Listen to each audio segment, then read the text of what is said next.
House drugs కేసులో నేటితో నిందితుల కస్టడీ ముగియనుంది. ఇప్పటికే ఈ కేసులో సిట్ కీలక సమాచారం సేకరించింది. పైలట్ రోహిత్ రెడ్డికి డ్రగ్స్ సంబంధాలపై ఆరా తీసింది. దుబాయ్లో డ్రగ్స్ పార్టీలపై సమాచారం సేకరించింది.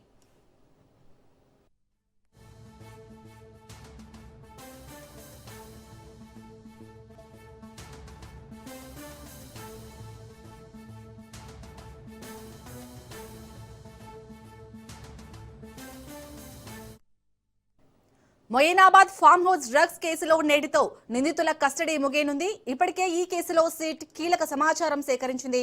పైలట్ రోహిత్ రెడ్డికి డ్రగ్స్ సంబంధాలపై ఆరా తీసింది. దుబాయ్లో డ్రగ్స్ పార్టీలపై సమాచారం సేకరించింది.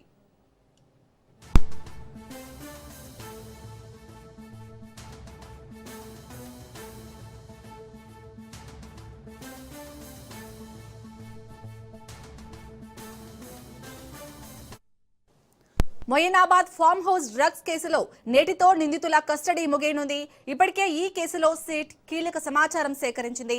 పైలట్ రోహిత్ రెడ్డికి డ్రగ్స్ సంబంధాలపై ఆరా తీసింది. దుబాయ్లో డ్రగ్స్ పార్టీలపై సమాచారం సేకరించింది.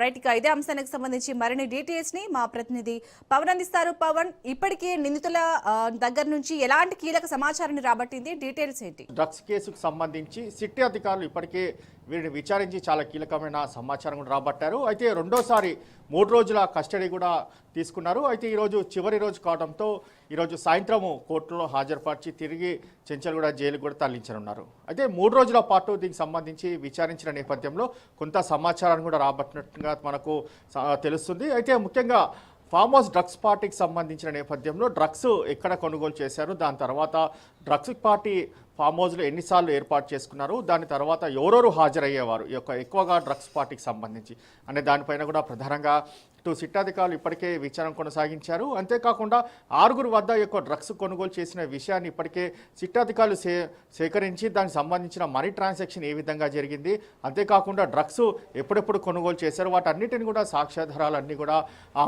ముందు పెట్టి విచారణ కూడా కొనసాగించారు. అయితే దీనికి సంబంధించి చూస్తే మాత్రం ప్రధానంగా పైలట్ రోహిత్ రెడ్డి డ్రగ్స్కి సంబంధించిన నేపథ్యంలో ఈ 6 వద్ద కూడా డ్రగ్స్ కొనుగోలు చేసినట్లుగా పూర్తిగా సిట్ అధికారులు కూడా సమాచారాన్ని సేకరించారు.